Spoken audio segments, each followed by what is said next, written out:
Hey everybody, Peter Zeihan here, coming to you from Rocky Top in the Colorado Front Range foothills. Today we're going to talk about that sexiest of topics, Iran, and what everybody's all up in arms about.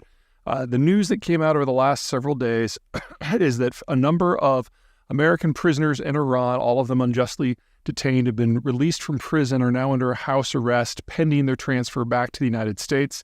In exchange, the Biden administration seems to be promising to free about $6 billion that are held in accounts abroad, primarily in South Korea, that were frozen under the Trump administration in order to lubricate the deal.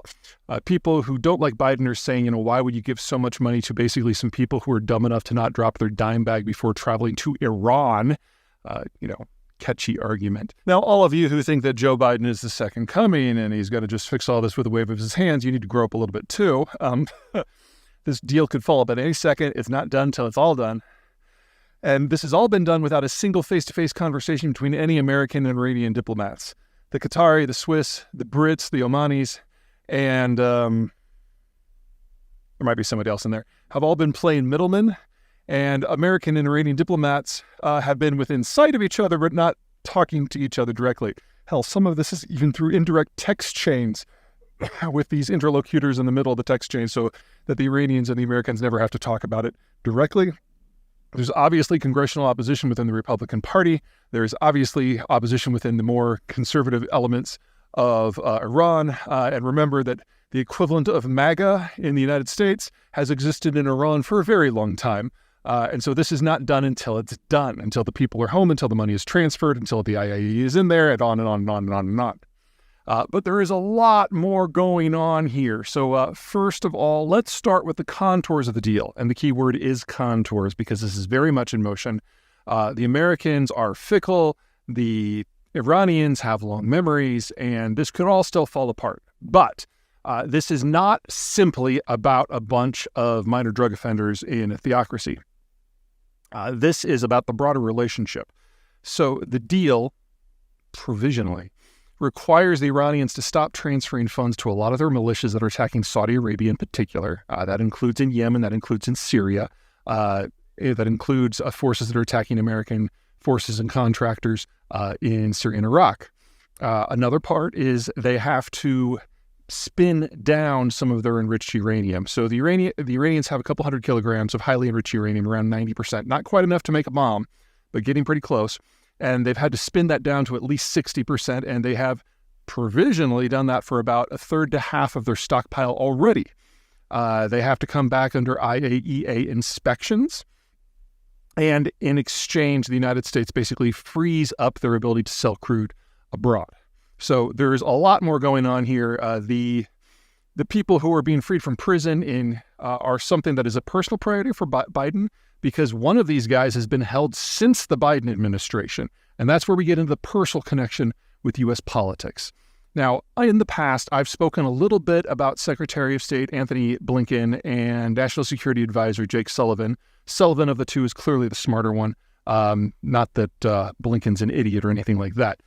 Anyway, they're a capable pair, and they were the people who originally came up with the idea of cutting a deal with Iran back during the Obama administration. Back then, they were still working for Joe Biden when he was vice president. They came up with the idea. They presented it to Uncle Joe. Uncle Joe brought it to his boss, Barack Obama, and then Barack Obama's team ran with it and are the ones who came up with the deal that at the end of the day was pretty crappy. So Blinken and especially Sullivan generated the idea. Obama's team is the one who wrecked it and basically gave away the store, which is one of the many, many, many reasons why Congress ultimately rejected the deal and it fell apart. When these guys came back into the White House as servants of the president, they kind of dusted off the old plan. Let's start with the rationale. If you want to leave the Middle East, you have to do one of two things. Number one, you have to be willing to let the chips fall where they may and admit to yourselves that you just can't shape this region, certainly not without forces there. Option two, you set up one of the players to be your successor. And when the Obama administration was looking around, they were like, oh, Turkey relations were not good enough, and their ability to project power into the Persian Gulf was limited. Israel, relatively hostile to all the powers, could never be the leader, much less the dominant force. Iran, that seemed to be kind of thrown out from the get-go. And then Saudi Arabia has, on paper, a great military, but it doesn't operate outside of air conditioning. So there really was no candidate to anoint. So they decided to kind of cut the baby and aim for a resurrection of a regional balance of power that for the most part did not involve the United States. So basically setting Turkey against Iran, against Syria, against Iraq, against Saudi Arabia, against Iran, get them all in the mix so they're keeping each other busy. And to do that, a partial rehabilitation of Iran was required. That was the Sullivan-Blinken idea. We're now getting back to that. In the interim, with the Trump administration, obviously anything that had the word Obama attached to it, he jettisoned on the first day.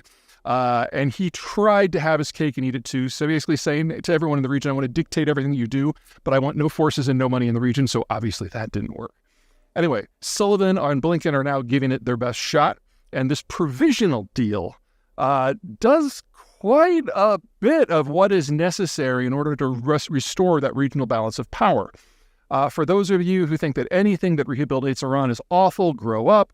A few things to keep in mind. Number one, Benjamin Netanyahu, who's the Prime Minister of Israel, who has been Prime Minister of Israel for my entire adult life, who has sabotaged many attempted deals by the Americans to kind of manage this region unless they specifically adhere to what he wants, has said that this is a deal that he can live with.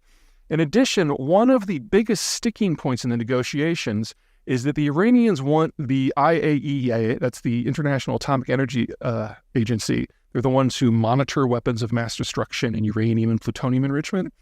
They want the IAEA to certify that they're complying with inspections without allowing the IAEA to inspect anything. So, it might be the UN, but this is a UN agency that really does their work.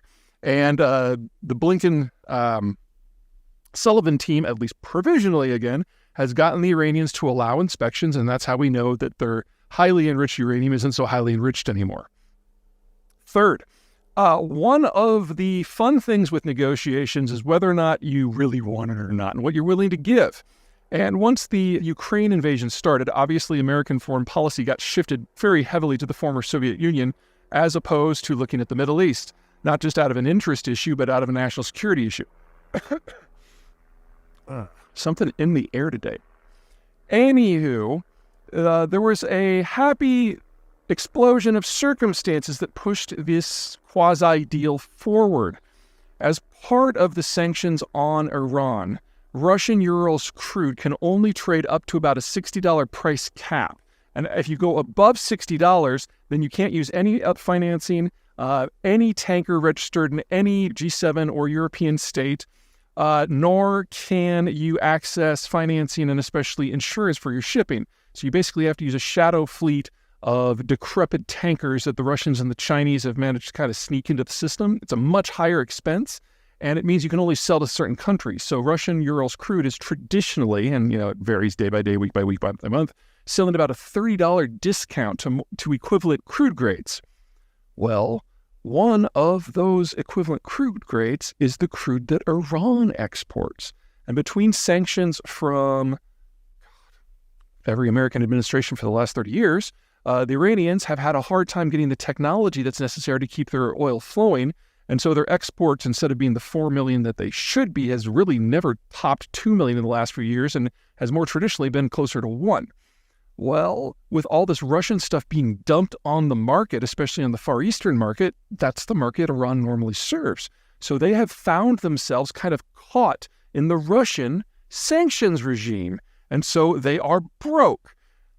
And all of a sudden, the Blinken-Sullivan team comes on with dangling a $6 billion carrot. All you have to do is talk to the UN, get rid of some of your nuclear stuff, let our misdemeanor drug offenders go home. It's a reasonable deal. Now, this can all fall apart tomorrow. Hell, this might fall apart while I am recording this. But with that said, we are looking at, from the American point of view, the most productive stage in American-Iranian relations since the 1970s. And all it costs us is $6 billion of someone else's money. I'm going to call that a win. All right, take care.